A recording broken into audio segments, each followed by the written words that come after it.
Hello everyone, this is the Chubby Funster.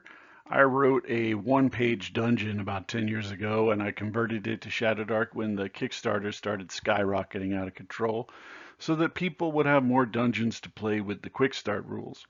It was crude and basic but serviceable for what we needed in that moment. After doing these dungeon analysis videos lately, I decided to go back and rebuild the dungeon from the ground up. I posted the new version last night. The link is in the description. I am going to analyze this dungeon now using the methodology that I've been developing. A big part of it is rising drama and tension from not knowing what awaits you, so this video will spoil that. Just an FYI. The Sunless Fane has a very basic intro premise. Hobgoblins have been raiding nearby and the PCs are investigating it. This lets you jump right into the action without a big build-up or any of the kind of elaborate starts that people like to put in. It will be hard for a level 1 party and more manageable for level 2s. There is a total of 60 XP here, which is shared by all party members in Shadowdark, not divided up, and that is enough to bring those level 1 characters up to level 3 if they find everything and never die, which is pretty unlikely. I think it's important to make these things clear to the GM up front so they know how to integrate this into their campaign. They might have a much larger thing going on. This is just going to be a part of it. This could be the central hub of the beginning of their campaign. We have no idea when we are writing this what they're going to do with it. So you always want to leave it open. Using the language from my Dungeon Design 101 video, there are a lot of dangerous things in this dungeon. You can see that they're concentrated in the deeper parts to the south. I am also introducing a pinkish color in this analysis to account for triggered dangers that the PCs could avoid. Traps are included in this category, but so are giant centipedes that only come out if you start digging in the wrong place. There are also a ton of interesting things here as well. These are elements that go beyond basic structure of the dungeon and hint at deeper ideas, history, foreshadowing dangers up ahead, and so on. It also includes items that are not treasure but give you options or ideas, like a box of tools that's in room 5 or a 60-foot chain and attached manacles that are lying in the water at location 20. Something to interact with that's not dangerous, but it's not a treasure either. The reason why I create keyed descriptions for some of these hallways, for instance, is to provide more interesting stuff to find and interact with. Failing to provide this stuff is what I hate the most about material produced by companies like Wizards of the Coast. The dungeon should feel like a wild and fascinating place, not just a holding container for monsters. There's also a ton of treasure in this dungeon.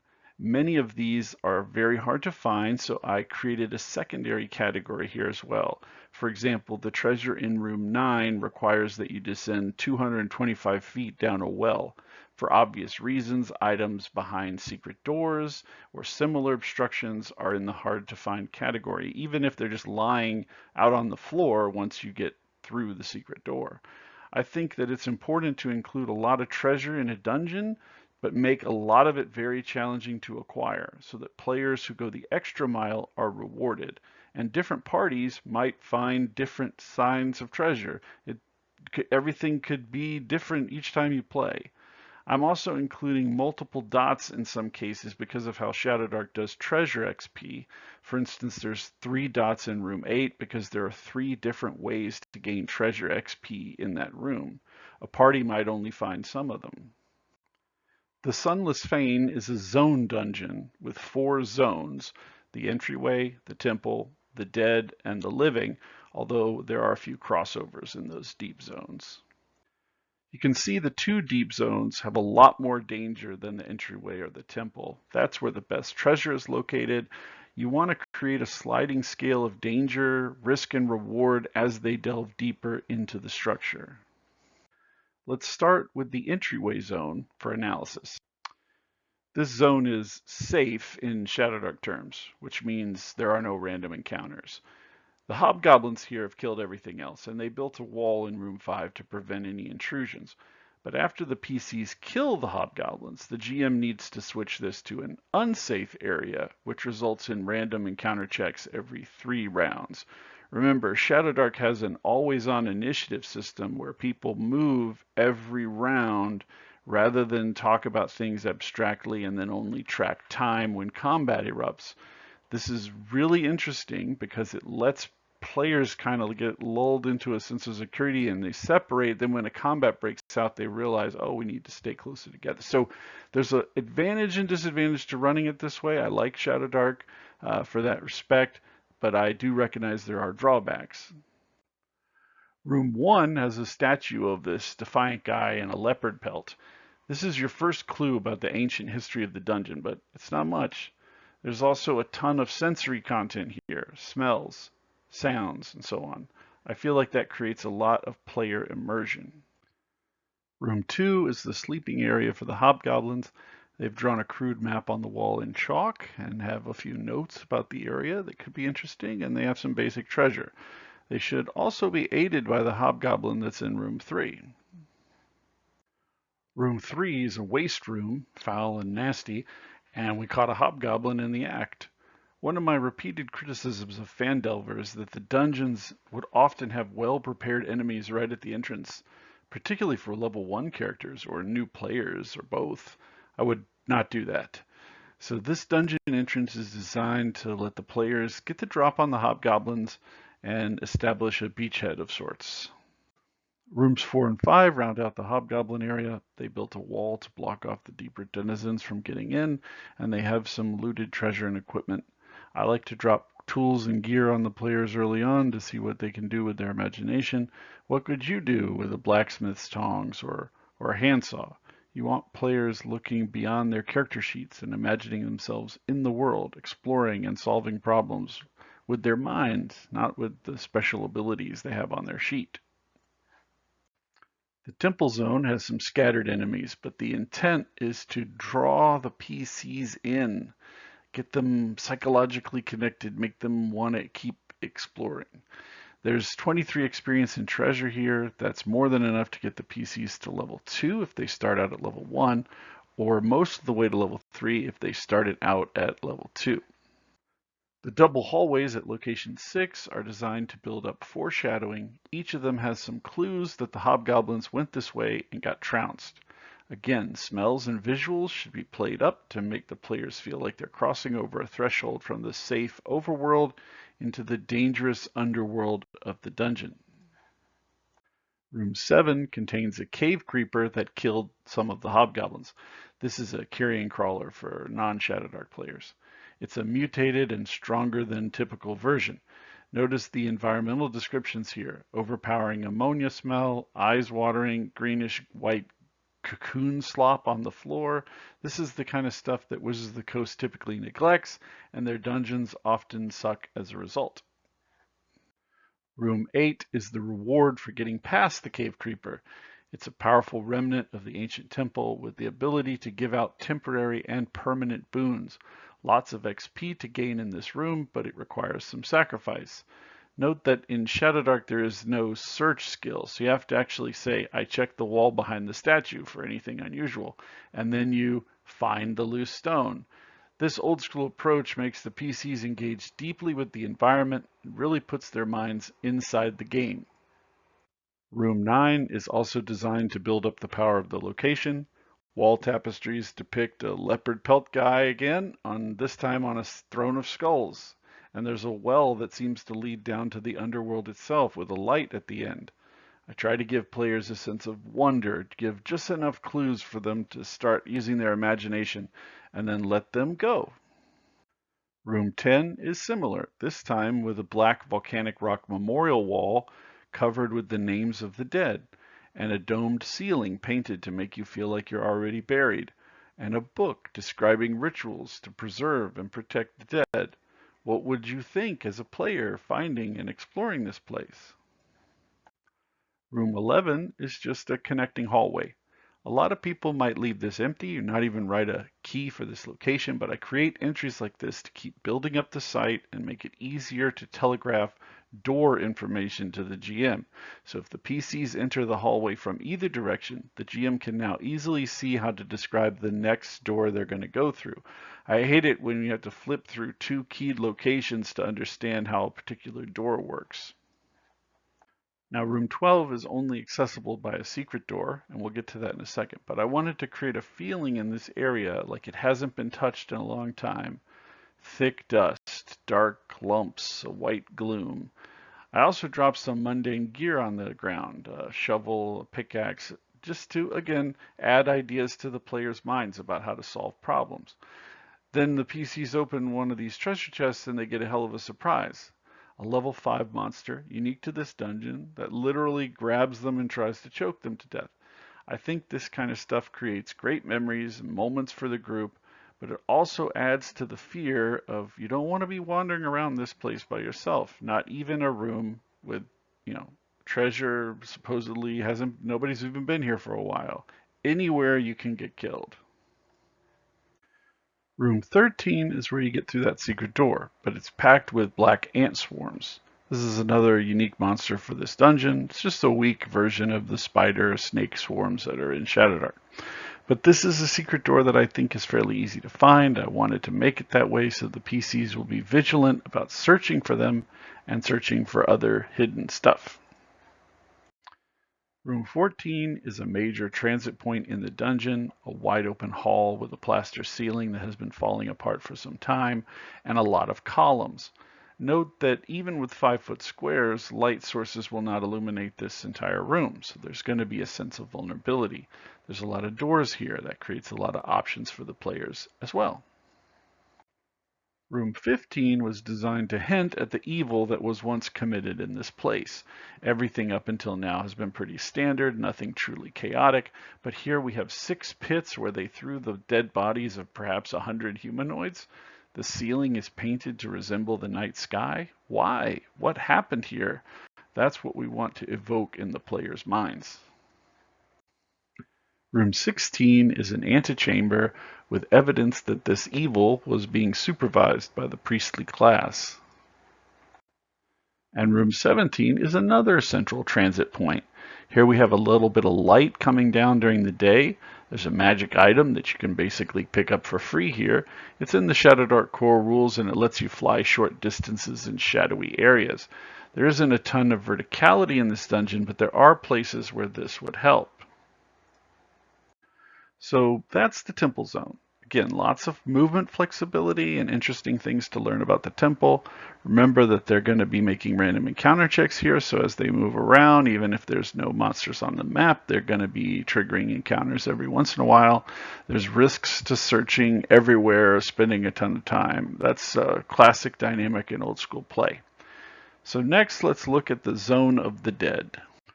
This is still an unsafe zone, so random encounter checks are happening every 3 rounds. I included a lot of danger in this dungeon, and I didn't want to push it too much with randomness either, like by moving it up to a deadly encounter level. For Shadowdark, you can really get hit with a lot of checks. Now, it's easy to get a TPK in Shadowdark as it is, so I'm just trying to hedge my bets. Room 18 is a hallway with a lot going on. Spider webs are everywhere. There's 2 giant spiders. There are 2 hidden pivot traps to tip you down into a 30-foot drop. Lots of doors and connections.